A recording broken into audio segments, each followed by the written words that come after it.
How to rid your sinus and lung mucus with salt. This is literally a $2 cure. And salt might be the missing weapon that your sinuses are begging for. Using simple salt is one of the best things that you can use, but you need to understand what type of salt, because if you use the wrong one, it can actually burn the sinuses. So the first thing you need to know is that mucus is not the problem.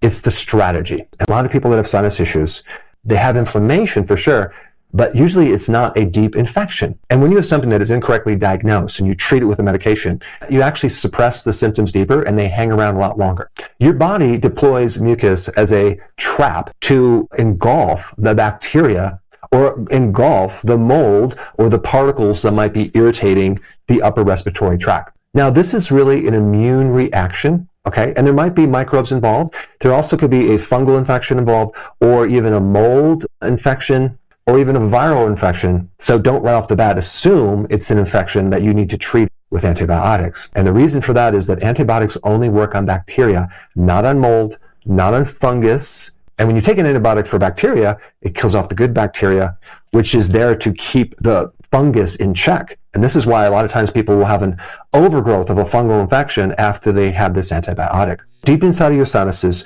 you have these little tiny hairs. They're called cilia. And right underneath these hairs, you have mucous membranes that are probably swollen if you have mucus. And the purpose of the mucus is to help clean out the cilia of any type of debris or microbial pathogen that's in there. So you can kind of look at it like a conveyor belt that's pulling stuff out of your lungs and it's trying to clean things up. And when your body detects a foreign invader, it's going to increase this thing called histamines, which is going to create more mucus. That's a normal defense mechanism. You actually want that to happen. Many times people mistakenly do some type of a suppressant to mucus, right? And it pushes it deeper into the tissues instead of pulling it out. So I just really want you to understand what's happening so you can do the right thing. And it's usually something not to worry about. And I'm going to show you a really good remedy for this. So just hang in there. And a lot of times when you have mucus, it's a good thing. Your body gets rid of whatever's in there and then it goes away.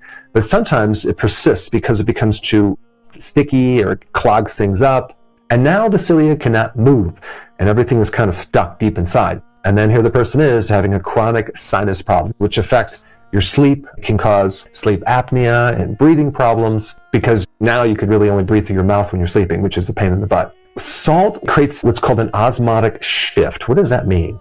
It means that it's pulling water out of something. And how does it do it? Through dehydration.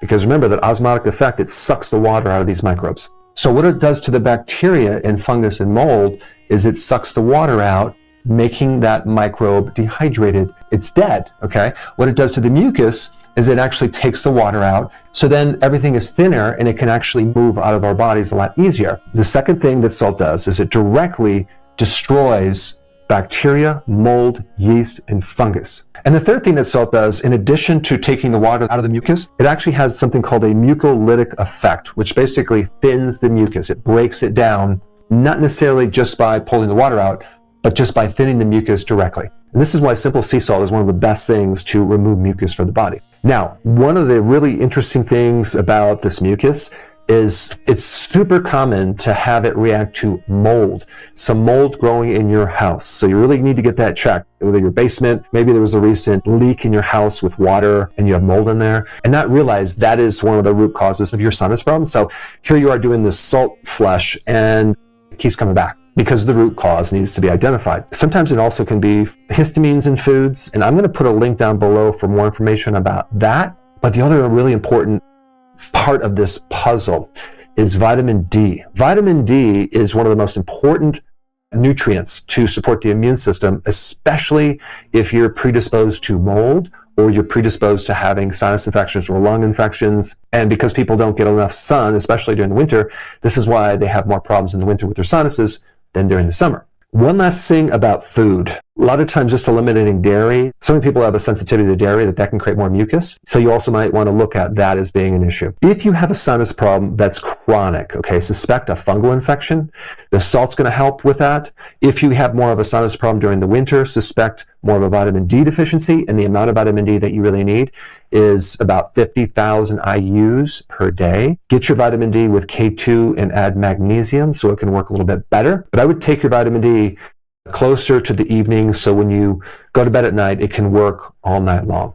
All right, so now let's talk about how we're going to use the salt as a rinse. There's a couple different ways you can do this. There's a thing called a neti pot, where you're putting warm water in there and you can dissolve like a half a teaspoon of Himalayan sea salt. That's the one I'm going to recommend. I'm not going to recommend table salt, because table salt many times has additives. Use a really high quality Himalayan sea salt. I'm going to show you this clip of how to do the neti pot right here. Check it out. Measure out 1 cup of the distilled water. So I get a little saucepan, turn it to high, put my neti pot water in there, my distilled water in there, and it only takes a minute or two to get it nice and warm. You want it warm about like bath water kind of temperature, just so it's comfortable for your nose, not too cold, not too hot, but just right. As you can see, I use my finger to check and see if it's ready, so make sure your hands are clean if you're doing this, and obviously do it carefully. Next, I will scoop out 1/4 of a teaspoon of the neti pot salt, place it into the measuring cup, and then pour the warmed water into the measuring cup. I find that this helps mix the salt into the water a little faster.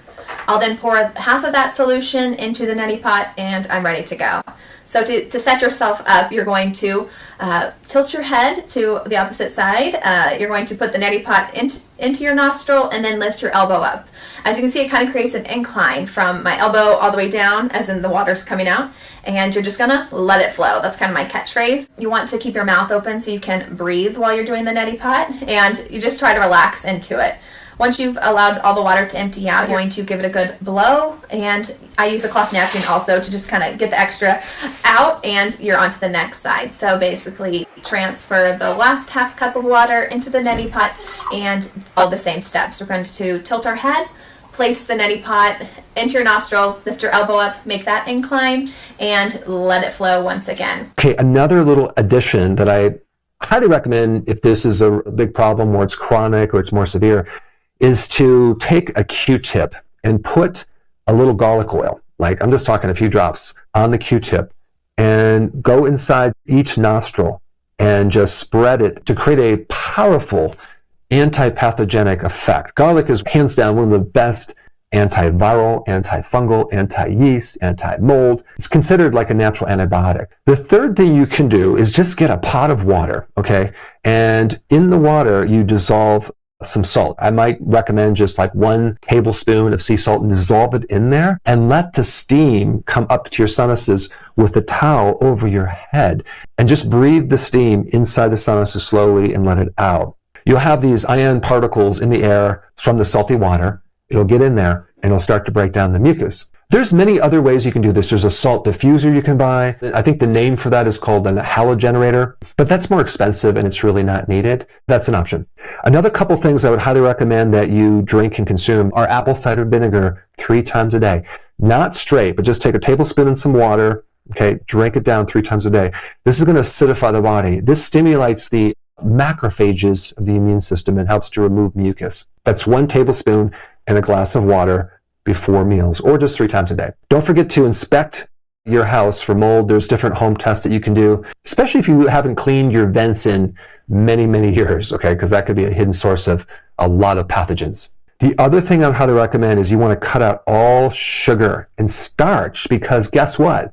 Fungus and mold love refined carbohydrates. So cut that out, and then you won't be continuing to feed these microbes. And I would also recommend avoiding any dairy as well. All right, now that you have the remedy for your sinuses, I have a free download that I want to give to you. This free download is my daily routine in the checklist. This is a routine that I use every day to feel like I'm 18 years old, even though I'm 60 years old, and I want to give it to you for free. And so there's a little link down below. Click it and definitely download that. And since we're on the topic of sinuses, I have another video for you that I highly recommend you watch to get all the information on how to deal with not just mucus in your sinus, but in your lungs as well. And I put that video right up here. Check it out.